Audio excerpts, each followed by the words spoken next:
আসসালামু আলাইকুম দর্শক, আশা করি সবাই ভালো আছেন। আপনার দয়ায় আমি খুব ভালো আছি। আমি আইয়ুব খান। দর্শক, এই হলো আমার 100% বালু মাটিতে চাষকৃত বাংলাদেশের সবচেয়ে জনপ্রিয় ঘাস। এই ঘাসটার চাষ পদ্ধতি এ টু জেড নিয়ে আজকে আলোচনা থাকবে। আশা করি পুরো ভিডিও জুড়ে থাকবেন দর্শক।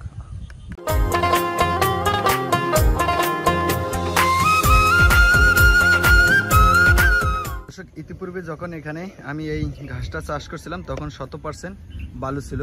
এটা আপনারা ইতিপূর্বের ভিডিওগুলো যদি দেখেন তাহলেও বুঝতে পারবেন 100% বালু ছিল। তো বালু মাটিতে আমি প্রথম একটা সিরিয়াল দিয়েছিলাম 4 ফিট, পরে সিরিয়াল 5 ফিট, পরে সিরিয়াল 4 ফিট, এভাবে করে ওই মাথা পর্যন্ত সিরিয়াল দিছি। তো দেওয়ার পরে প্রত্যেকটা সিরিয়াল পাশে যেহেতু 4 ফিট দিয়েছি, লাম্বাই দিয়েছি 2 ফিট। 2 ফিট দেওয়ার পরে গোল করছি বালুগুলো সরাইয়া, এরপরে সিরিয়াল করে সুন্দর করে 2 পিস করে কাটিং রোপণ করছি। এবং কাটিং রোপণ করার পরে যেহেতু বালু মাটি, যে কোনো সার দিলে যদি ওখানে একটা ফসল চাষ করেন তাহলে ওই ফসলটাই পুরো সারটাই কার্যকারী হিসেবে নিয়ে যাবে এবং সারটু খাবে। সেই ক্ষেত্রে আমি পুরো জমিতে 33 শতক জমির জন্য আমাদের বরিশাল অঞ্চলে ভাষা হয় 33 শতকে 1 বিঘা, অন্যান্য অঞ্চলে এক এক রকম, এক এক ডিস্ট্রিক্টে ভাগ। 33 শতক জমিতে আমি আপনার 2 কেজি থিওবিট, 2 কেজি ম্যাগমা, 2 কেজি ক্রোজিং এবং 20 কেজি জিপসার নিচে নিয়ে এই সারগুলো ভালো মতো মিক্স করছি। মিক্স করার পরে 50% সার প্রত্যেকটা ঘাসের গোড়ায় যেখানে যেখানে ঘাস পড়ছে সেখানে 4 চামচে 1 চামচ করে দিছি, পাশাপাশি 1 চামচ পটাশ।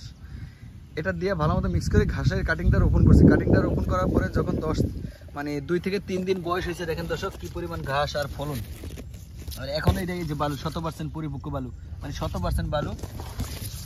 এরপরে আমি এই ঘাসটায় আপনার 2 দিন পরে জমিতে পর্যাপ্ত পরিমাণ পানি দিয়েছি। আমরা সবাই জানি বালু মাটিতে আপনি যত পানি দেবেন উপকারিতা কম আসে, কারণ পানি দিলে পানিটা পুরোটাই খাওয়া যায়, পুরোটাই শেষ হয়।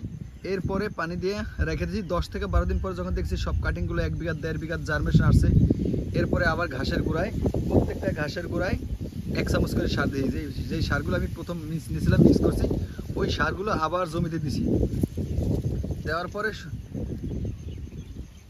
আমরা দিয়ে রাখছি। দেওয়ার পর যখন 15 দিন থেকে 20 দিন বা 25 দিন বয়স হয়েছে, তখন দেখছি যে ঘাসগুলো দ্রুত বৃদ্ধি পেয়েছে। তখন আমি ভলিউম নামের একটা ওষুধ আছে, ওই ভলিউমটা স্প্রে করছি শুধু ঘাসের গোড়ায়। কারণ ভলিউম ওষুধটা হয়েছে দুইটা কাজ, এক হচ্ছে পোকা দমন করে, 2 হচ্ছে ভিটামিন ঘাটতি পূরণ করে, ঘাসটা কালো এবং সতের সাথে বৃদ্ধি পেতে দ্রুত সহায়তা করে। এই কারণে ওই ওষুধটা ব্যবহার করছি দর্শক। এরপর যখন 30 থেকে 35 দিন পর আসছে, তখন আবার 4 চামচের 1 চামচ করে ঘাসের গোড়ায় সার দিছি। এবং 35 থেকে 40 দিনের পরে ঘাসের আগাছা মারার জন্য আমি মেডিসিন ব্যবহার করছি। একটা টোটোমোর ওষুধ আছে। যেহেতু 4 ফিট আমার গ্যাপ দেওয়া, পাশে 4 ফিট এবং 5 ফিট এবং একটা চারার থেকে আরেকটা চারা 2 ফিট গ্যাপ দেওয়া, এর ওই গ্যাপের মাঝখানে টোটোমোর ওষুধ দিয়ে আপনার আগাছাগুলো সব দমন করছি। দেখেন দর্শক, এখন 3 মাস বয়স চলে।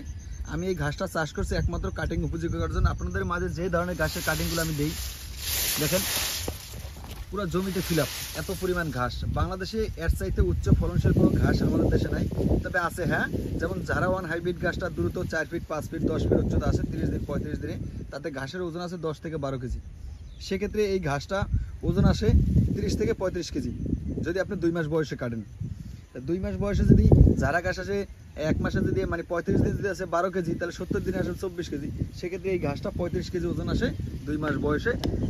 ঘাসটার ডাটা কম, পাতা বেশি, ঘাসটার রস বেশি, মিষ্টি বেশি, ঘাসটার উৎপাদন বেশি। অন্যান্য ঘাসের তুলনায় ঘাসটা উৎপাদন বেশি দর্শক। আপনারা চাইলে এই ঘাসটা বালু মাটিতে, ছায়াযুক্ত জায়গায়, বাগানে, যে কোনো পরিবেশে চাষ করতে পারেন।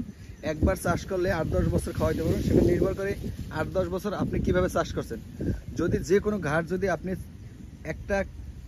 একটা জায়গায় যদি 2টা করে কাটিং রোপণ করে দিয়ে আপনি গ্যাপ বেশি দেন, তাহলে ওই ঘাসটা আপনি চাষ করলে 4-5 বছর নির্দ্বিধায় রাখতে পারবেন দর্শক।